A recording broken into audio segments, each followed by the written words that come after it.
Okay, I hate recording audio for videos, but I wanted to show you my painting process.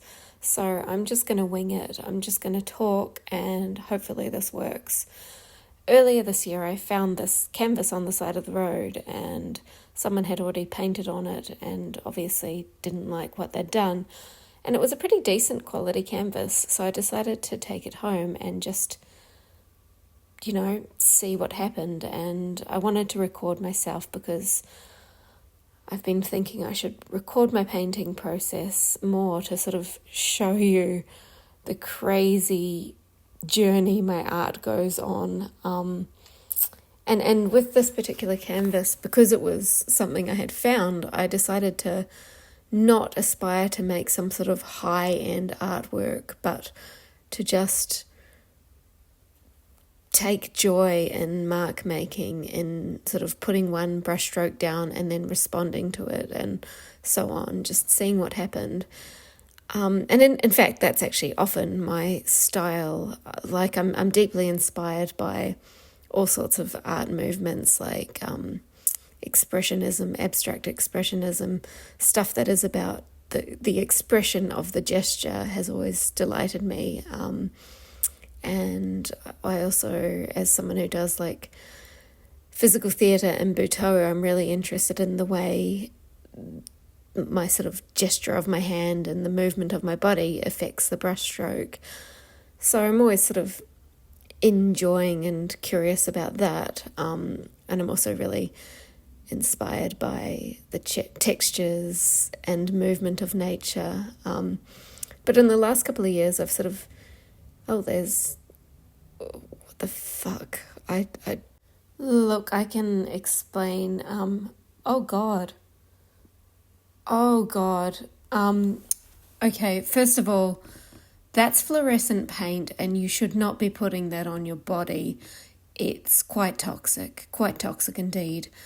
See, the thing is, when I was working on this painting, it was getting really beautiful. But I was going through some pretty deep ecological grief, and I was thinking about fires and bushfires and the climate crisis and war and genocide and all of these things. And I was also, okay, look, I'm going to be honest, I also had a new medical marijuana prescription and I didn't quite have the dose right.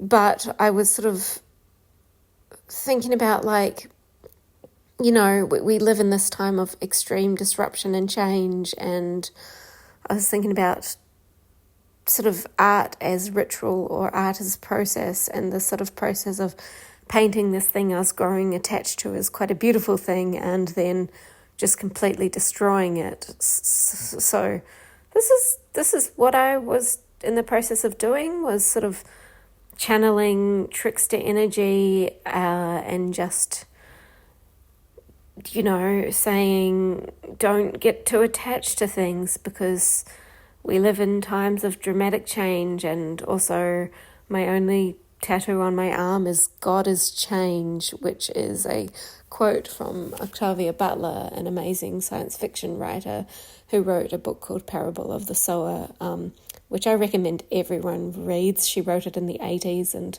it's set in 2030. There's a fascist leader of America who is saying, let's make America great again. It's incredibly, she was often asked if she was a prophet, and she said, no, I'm just really good at reading the patterns and looking at the way history works over, she read a lot, basically.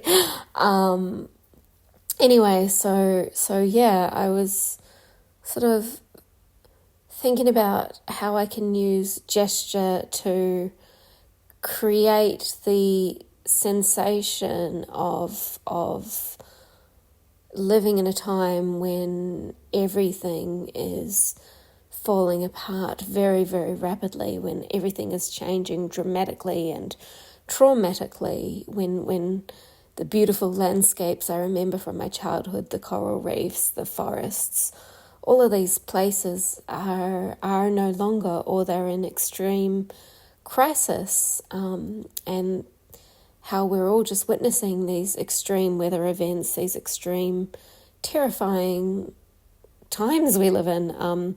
And I'm sort of, okay, I don't remember filming that. It's been a while since I've actually looked at this footage. I edited it together earlier in the year and then just kind of left it. Also, you can see I sometimes forgot to film steps of this painting, but yeah, I sort of felt quite upset with myself because at this point I thought, oh, I had a beautiful painting once and now it's just ugly and upsetting. But it sort of felt like using the ritual of that to make myself more comfortable with the reality of that, with the reality of the extreme times we're in. So I was painting with thick opaque paints and sometimes really just sort of completely destroying the painting underneath.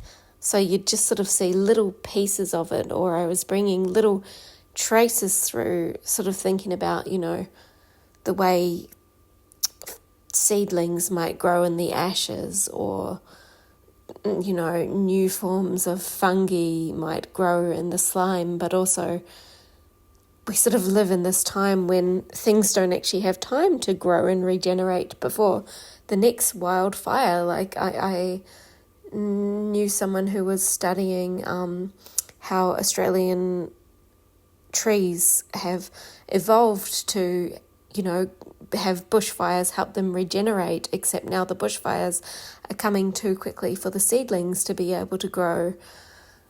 So I was sort of using painting as here we go, dance break.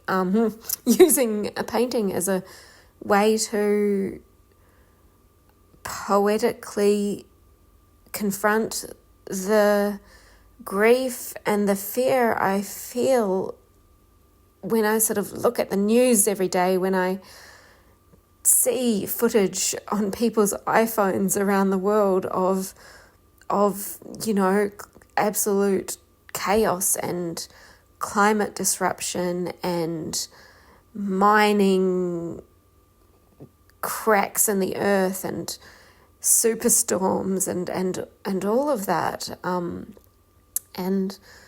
So this sort of painting that originally started out as a fun little experiment was starting to turn into something pretty intense and pretty involved. And so the question became, when is this painting finished?